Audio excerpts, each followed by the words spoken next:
नजर डालते हैं सुपरफास्ट खबरों पर। एक्टर सुशांत सिंह राजपूत केस में हर रोज नया ट्विस्ट सामने आ रहा है। अब सुशांत के परिवार के वकील विकास सिंह ने दावा किया है कि परिवार मानता है कि सुशांत की हत्या की गई है। ईडी वरुण माथुर से पूछताछ कर रही है। ईडी ने आज वरुण माथुर को एनसेई वेंचर्स और दूसरे फाइनेंशियल दस्तावेजों के साथ बुलाया है। सुशांत सिंह राजपूत मामले में ड्रग एंगल में नाम आने वाले जैद की आज कोर्ट में पेशी हुई और जहां पर जैद को 9 सितंबर तक एनसीबी की हिरासत में भेज दिया गया है। सुशांत मामले में जांच एजेंसी बंटी सचदेव से पूछताछ करेगी। सचदेव कॉर्नर स्टोन कंपनी के सीईओ हैं और सुशांत की पूर्व मैनेजर दिशा सालियान इसी कंपनी में काम करती थी। जीडीपी में आई गिरावट को लेकर कांग्रेस के मुख्य प्रवक्ता रणदीप सुरजेवाला ने कहा कि 73 साल में पहली बार अर्थव्यवस्था और आम आदमी दोनों की कमर टूटी है। विपक्ष की ओर से इस मामले पर घोर आपत्ति जताने के बाद अब सरकार ने कुछ बदलाव किया। अब संसद के मॉनसून सत्र के दोनों सांसद लिखित में सवाल पूछे जाएंगे और जिसका जवाब भी लिखित में ही मिलेगा। इस फैसले पर टीएमसी नेता डेरेक ओब्रायन ने निशाना साधते हुए कहा कि आपने प्रश्नकाल को मंजूरी नहीं दी, लेकिन आप अब लिखित सवाल जवाब पर मान गए। टुकड़े फेंकना बंद कीजिए, ये संसद है, गुजरात जिमखाना नहीं। दिल्ली एम्स ने ओपीडी को स्थायी रूप से बंद करने का फैसला वापस ले लिया। एम्स प्रशासन की ओर से जारी एक सर्कुलर में कहा गया कि ओपीडी सेवाएं पहले की तरह ही जारी रहेंगी। थल सेना में महिलाओं के स्थायी कमीशन के मामले में आज सुप्रीम कोर्ट में सुनवाई हुई। कोर्ट ने आवेदन को यह कहते हुए निपटा दिया कि अब यह संभव नहीं है। भारतीय जनता पार्टी सांसद रीता बहुगुणा जोशी कोरोना पॉजिटिव पाई गई, जिसके बाद उन्हें इलाज के लिए लखनऊ के पीजीआई में भर्ती कराया गया। राजस्थान सरकार ने तय किया है कि सितंबर 2020 से सभी सरकारी कर्मचारियों के 1 दिन से लेकर 7 दिन तक की सैलरी काटी जाएगी, जिसका पैसा कोविड कोष में इकट्ठा किया जाएगा। दिल्ली पुलिस की अपराध शाखा ने जेएनयू के पूर्व छात्र उमर खालिद से करीब 6 घंटे पूछताछ की और उस पर शाहीन बाग में बैठक कर दिल्ली दंगों की साजिश रचने का आरोप है। फेसबुक ने बीजेपी नेता टी राजा सिंह को हिंसा और नफरत को बढ़ावा देने वाली सामग्री को लेकर बनाई गई अपनी नीति का उल्लंघन करने के लिए अपने प्लेटफॉर्म और इंस्टाग्राम के प्रतिबंध कर दिया है। पश्चिम बंगाल पुलिस ने भारतीय बीजेपी सांसद अर्जुन सिंह पर मुकदमा दर्ज कर लिया और यह एफआईआर अर्जुन सिंह की ओर से मुर्शिदाबाद पुलिस की घटना पर सांप्रदायिक ट्वीट को लेकर दर्ज किया गया है। दिल्ली हिंसा मामले में अब जेएनयू के पूर्व छात्र उमर खालिद को डर है कि उसकी यूएपीए के तहत गिरफ्तारी हो सकती है, जिसके कारण अब उमर खालिद ने दिल्ली पुलिस कमिश्नर को चिट्ठी लिखी है। पीएम मोदी के पर्सनल वेबसाइट का ट्विटर अकाउंट हैक कर लिया गया। हैकर्स ने कोविड-19 रिलीफ फंड के लिए डोनेशन में बिटकॉइन की मांग की, लेकिन कुछ ही देर में इसे सुधार भी दिया गया। इस पूरे मामले पर ट्विटर ने बयान देते हुए कहा कि यह हैकिंग बिल्कुल वैसी थी जैसा कि कुछ दिनों पहले बराक ओबामा, एलन मस्क जैसी हस्तियों के अकाउंट हैक कर बिटकॉइन की मांग की गई थी। ट्विटर के प्रवक्ता का कहना है कि हम इस मामले में पूरी जांच कर रहे हैं। हालांकि अभी तक ये जानकारी नहीं है कि इस अकाउंट के अलावा किसी और अकाउंट पर भी फर्क पड़ा है या फिर नहीं। महाराष्ट्र सरकार ने आरे के जंगलों को बचाने और जीवों की रक्षा के लिए करीब 600 एकड़ जमीन को जंगल क्षेत्र के रूप में आरक्षित करने का फैसला लिया है। केजरीवाल सरकार ने दिल्ली के नर्सिंग होम संचालकों के लाइसेंस को 1 साल के लिए एक्सटेंशन देने का फैसला किया है। उत्तर प्रदेश में राज्यसभा की एकमात्र सीट पर होने वाले उपचुनाव के लिए बीजेपी उम्मीदवार के तौर पर सैयद जफर इस्लाम और गोविंद नारायण शुक्ल ने नामांकन पत्र दाखिल किया। एक सीट पर बीजेपी की ओर से 2 प्रत्याशी मैदान में होने से मामला काफी दिलचस्प हो चुका है। शुक्रवार को नामांकन वापसी की आखिरी तारीख है। उत्तर प्रदेश सरकार ने बार खोलने की अनुमति दी है और यह फैसला केंद्र सरकार की ओर से जारी अनलॉक 4 की गाइडलाइन के बाद किया गया है। बिहार चुनाव के लिए जेडीयू ने अपने डेडिकेटेड डिजिटल प्लेटफॉर्म की शुरुआत की। जेडीयू ने डिजिटल प्लेटफॉर्म पर बिहार के मुख्यमंत्री नीतीश कुमार 7 सितंबर को एक वर्चुअल रैली करने वाले हैं।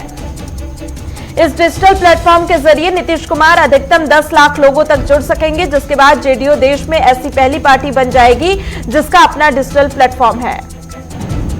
राहुल गांधी ने अर्थव्यवस्था के मुद्दे पर अपनी वीडियो सीरीज का दूसरा हिस्सा जारी किया। इस वीडियो में राहुल गांधी ने नोटबंदी के मसले पर मोदी सरकार को घेरा और इसे गरीबों के खिलाफ वाला फैसला बताया। राहुल गांधी ने कहा कि नोटबंदी हिंदुस्तान के गरीब किसान मजदूर पर आक्रमण था। राहुल ने पूछा कि क्या इससे काला धन मिटा, क्या लोगों को इससे फायदा हुआ? दोनों का जवाब नहीं है। कांग्रेस नेता राहुल ने आरोप लगाया कि नोटबंदी से सिर्फ अमीरों का फायदा मिला। आपका पैसा घरों से निकलकर उसका प्रयोग अमीर लोगों का कर्ज माफ कर दिया गया। सीएम ममता बनर्जी ने जेईई नीट की परीक्षा कराए जाने को लेकर केंद्र सरकार पर हमला बोलते हुए कहा कि प्रवेश परीक्षाओं में पश्चिम बंगाल के मात्र 25% अभ्यर्थी ही भाग ले सकेंगे और जिसके लिए केंद्र सरकार का अहंकार जिम्मेदार है। Acid attack survivor Lakshmi Agarwal का 1 महीने का बिजली का बिल 26,770 आया है, जिसके बाद से लक्ष्मी अग्रवाल ने सीएम केजरीवाल से इसकी जांच कराने की मांग की। सुप्रीम कोर्ट ने दिल्ली में रेलवे सेफ्टी जोन से 48,000 से अधिक झुग्गियों को हटाने का आदेश दिया। इस आदेश के बाद से दिल्ली नगर निगम और रेलवे ने 3 महीने के भीतर झुग्गियों को हटाने का प्लान तैयार किया है। अपने आदेश में सुप्रीम कोर्ट ने साफ कर दिया कि झुग्गियों को हटाए जाने के दौरान कोई भी दखल नहीं देगा, ना तो राजनीतिक और ना ही किसी तरह का दखल बर्दाश्त किया जाएगा। राजस्थान में कांग्रेस विधायक रामलाल जाट रफीक खान कोरोना की चपेट में हैं। वहीं बीजेपी विधायक राजेंद्र राठौर, अशोक लाहोटी और अर्जुन लाल जिंगर भी कोरोना पॉजिटिव पाए गए हैं। मुख्यमंत्री अशोक गहलोत ने ट्वीट कर कांग्रेस बीजेपी के इन सभी नेताओं के जल्द ठीक होने की कामना की। अशोक गहलोत ने ट्वीट किया है कि मैं सभी नेताओं के तुरंत ठीक होने की कामना करता हूं। लालू यादव के कार्यकर्ता से हो रही मुलाकात को लेकर जहां एक और विपक्ष ने सवाल किए जेल में मैनुअल का उल्लंघन बताया है, तो वहीं अब जेल प्रशासन भी हरकत में आ गया है। झारखंड के जेल आईजी ने रांची डीसी को पत्र लिखकर जेल मैनुअल का सही तरीके से अनुपालन करने के लिए मजिस्ट्रेट नियुक्ति करने की मांग की है। कानपुर के बिकरू कांड में पुलिस की मुसीबत बढ़ सकती है। दरअसल एनकाउंटर में मारे गए अमर दुबे की पत्नी खुशी को कानपुर देहात के किशोर न्याय बोर्ड ने नाबालिग माना है। बोर्ड ने 2 जुलाई को हुई घटना के दिन खुशी की उम्र 16 साल 10 महीने 12 दिन मानी है, लेकिन पुलिस की जल्दबाजी से वह 2 महीने से जेल में बंद है। भारत ने चीन के साथ पश्चिमी सीमा पर हिमालय क्षेत्र में जारी तनाव के बीच पड़ोसी मुल्क के साथ पूर्वी सेना पर चौकसी बढ़ा दी है। भारत ने पूर्वी सीमा यानी कि अरुणाचल प्रदेश में सैन्य टुकड़ियों की तैनाती बढ़ा दी है। राजनाथ सिंह एससीओ की एक महत्वपूर्ण बैठक में हिस्सा लेने के साथ ही रूस के रक्षा मंत्री शोइगु से मुलाकात करके द्विपक्षीय रक्षा सहयोग बढ़ाने पर चर्चा करेंगे। संसद के मानसून सत्र में प्रश्नकाल रद्द करने के सरकार के फैसले पर विपक्ष के कड़े विरोध के बाद सरकार समिति प्रश्नकाल कराने पर सहमत हो गई है। वरिष्ठ वकील और सुप्रीम कोर्ट बार एसोसिएशन के अध्यक्ष दुष्यंत दवे ने चीफ सीजेआई एसए बोबड़े को चिट्ठी लिखकर जस्टिस अरुण मिश्रा के विदाई समारोह में कथित रूप से बोलने से रोके जाने पर निराशा व्यक्त की है। दुष्यंत दवे ने सीजेआई को निराशा और कड़ी निंदा व्यक्त करते हुए कहा कि वह सुप्रीम कोर्ट की ओर से आयोजित किसी भी समारोह में फिर से भाग नहीं लेंगे। दिल्ली सरकार ने कोरोना संक्रमण की रोकथाम के लिए नई रणनीति बनाई, जिसके तहत हेल्पलाइन नंबर जल्द जारी किया जाएगा। कोविड-19 संक्रमण के बीच प्रवेश परीक्षा और वार्षिक परीक्षा कराने के लिए केंद्र सरकार ने नई एसओपी जारी की है। इसके तहत कंटेनमेंट जोन के छात्रों और कर्मचारियों को परीक्षा केंद्र जाने की इजाजत नहीं होगी। सुप्रीम कोर्ट आज लॉकडाउन के दौरान भारतीय रिजर्व बैंक की ओर से दिए गए लोन मोरेटोरियम को आगे बढ़ाने और ब्याज में छूट देने की याचिकाओं पर सुनवाई करेगा। पबजी पर प्रतिबंध लगाने की मांग करने वाले बॉम्बे हाईकोर्ट की याचिकाकर्ता ने प्रतिबंध के बाद भी इसकी लत बने रहने को लेकर आशंका जताई है। भारत में कोरोना वायरस ने अभी तक के सारे रिकॉर्ड को ध्वस्त कर दिए। पिछले 24 घंटे में कोरोना वायरस के नए रिकॉर्ड बने हैं और इसमें 83,883 नए मामले सामने आए। कोरोना काल के दौरान एक दिन के लिहाज से ये सबसे बड़ी संख्या अब तक की है और इसी के साथ कुल कोरोना संक्रमित की संख्या 38,53,407 हो गई है। महाराष्ट्र में कोरोना संक्रमित की संख्या 8.8 लाख के पार पहुंच चुकी है। वहीं आंध्र प्रदेश में मरीजों की संख्या 4.45 लाख के करीब है। जालंधर में मुलाजिम संघर्ष कमेटी ने डीसी दफ्तर के बाहर रोष प्रदर्शन किया, जिसमें 2019 में जारी किए गए नोटिफिकेशन की कॉपियां भी जलाई गई। बठिंडा में आप विधायक बलजिंदर कौर ने स्कॉलरशिप घोटाले को लेकर पंजाब सीएम कैप्टन अमरिंदर सिंह और मंत्री धर्मस्रोत का पुतला फूंका। बागेश्वर में जिला निर्वाचन अधिकारी विनीत कुमार ने ईवीएम मशीन के लिए बनाए गए कंट्रोल रूम का निरीक्षण किया और सुरक्षा का जायजा लिया। उत्तराखंड में सोशल डिस्टेंसिंग का पालन करते हुए जेईई मेन की परीक्षा हो रही है, जिसके लिए 13,260 छात्र पंजीत हैं। उत्तराखंड रोडवेज एम्प्लॉय यूनियन ने एक बैठक आयोजित की और सरकार से सभी कर्मचारियों के 4 महीने रुके हुए वेतन की मांग की। कोसली में घटिया निर्माण सामग्री से वाटर वर्कर्स का निर्माण हो रहा है और इसके कारण पहले ही वाटर वर्कर्स में दरारें पड़नी शुरू हो गई हैं। भवानीखेड़ा में किसानों ने खराब फसलों के लिए तहसीलदार को ज्ञापन सौंपा और मुआवजे की मांग की है। रायपुर के कोविड केयर सेंटर का वीडियो वायरल हुआ है और जहां पर छोटे बच्चों का जन्मदिन मनाया जा रहा है और सभी ने डांस किया। धमतरी में ट्रक ने साइकिल सवार को रौंद दिया, जिसमें साइकिल सवार बुजुर्ग की मौत हो गई और हादसे के बाद ट्रक चालक मौके से फरार हो गया। कटिहार में असामाजिक लोगों को रात में घूमने से मना करने पर स्थानीय लोगों से मारपीट की गई। पिछले कुछ दिनों से क्षेत्र में चोरी की घटनाएं बढ़ गई हैं। फरीदाबाद में स्टेट क्राइम चाइल्ड हेल्पलाइन की टीम ने छापेमारी कर बाल मजदूरी करते 7 बच्चों को मुक्त कराया। जम्मू कश्मीर में कांग्रेस के वरिष्ठ नेता सज्जाद तारिक ने हिंदी, कश्मीरी, अंग्रेजी, डोगरी भाषा को आधिकारिक भाषा बनाने से सरकार के फैसले का स्वागत किया। उत्तराखंड सरकार ने कोरोना संक्रमण में बुजुर्गों के लिए एक सराहनीय पहल शुरू की है। त्रिवेंद्र सरकार ने बुजुर्गों के लिए होम सर्विस की सुविधा शुरू कर दी है। मध्य प्रदेश के चौरई में बाढ़ पीड़ितों की सहायता के लिए सामाजिक संगठन भी आगे आए हैं। अखंड रघुवंशी ने पीड़ित परिवारों को जरूरी सामान दिए। बुलंदशहर के खुर्जा कोतवाली में पुरानी बिल्डिंग की दीवार गिर गई और मलबे में लोगों के दबे होने की आशंका जताई जा रही है। अयोध्या में भूमि अधिग्रहण से पीड़ित किसानों से मुलाकात करने जा रहे कांग्रेस प्रदेश अध्यक्ष अजय कुमार लल्लू को बाराबंकी में पुलिस ने गिरफ्तार कर लिया।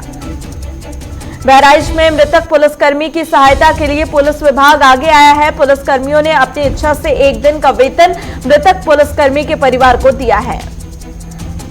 हमीरपुर के मार्केट में धमाका होने से एक युवक बुरी तरीके से झुलस गया। युवक को अस्पताल में भर्ती कराया गया। लखनऊ में चोरों ने एक घर को निशाना बनाया। चोर घर से सोने चांदी के जेवर समेत 6 लाख रुपए नकदी लेकर फरार हो गए।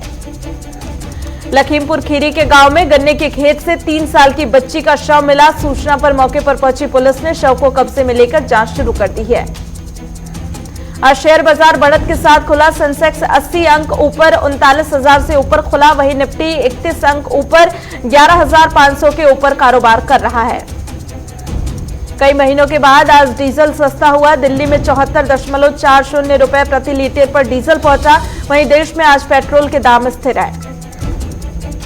ग्लोबल इनोवेशन इंडेक्स में भारत पहली बार टॉप 50 देशों में शामिल हुआ। भारत ने 4 पायदान की छलांग लगाई और 48वें स्थान पर पहुंच गया है।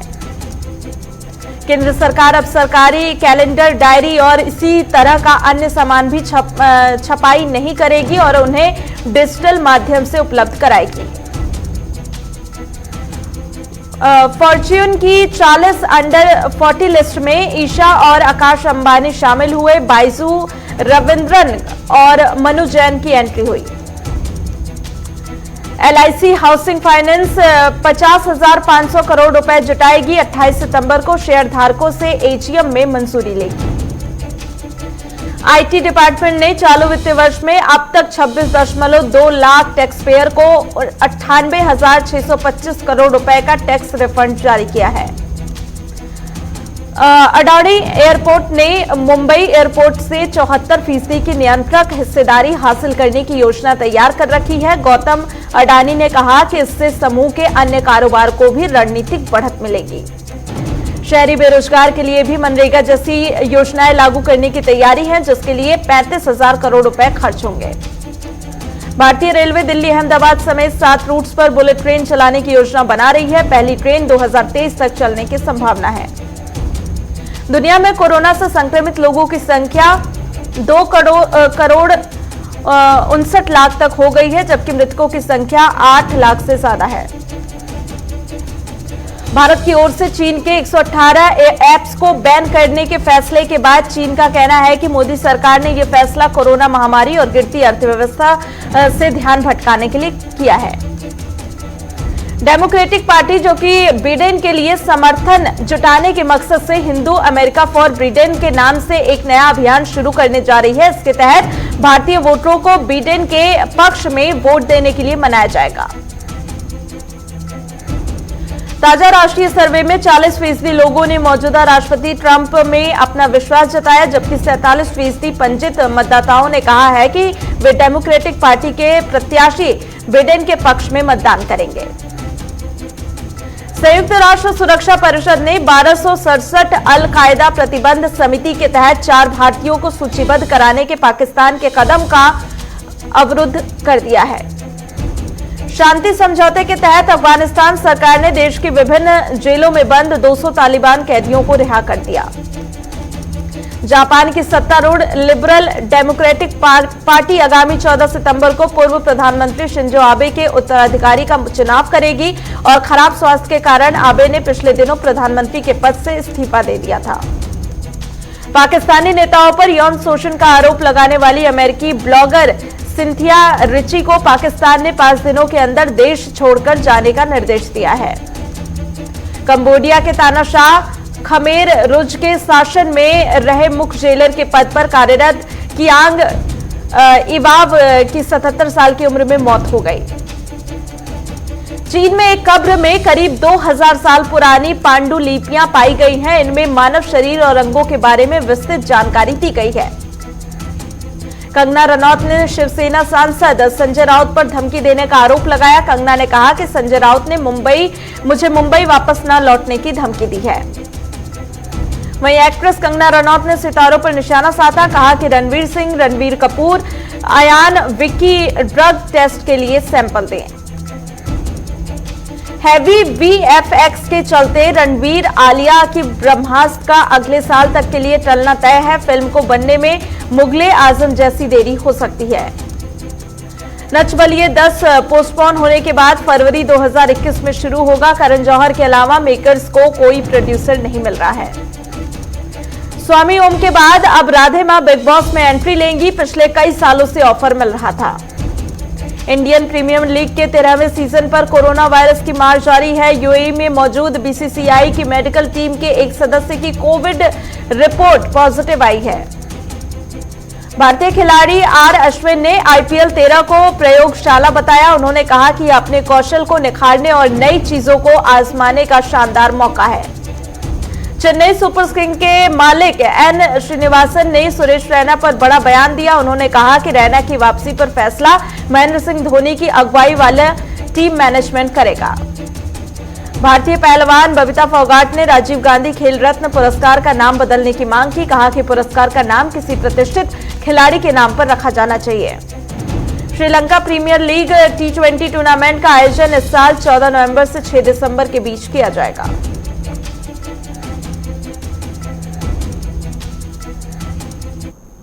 इसी के साथ सुपर फास्ट खबरों में इतना ही। आगे भी खबरों का सिलसिला जारी है, बने रहिए।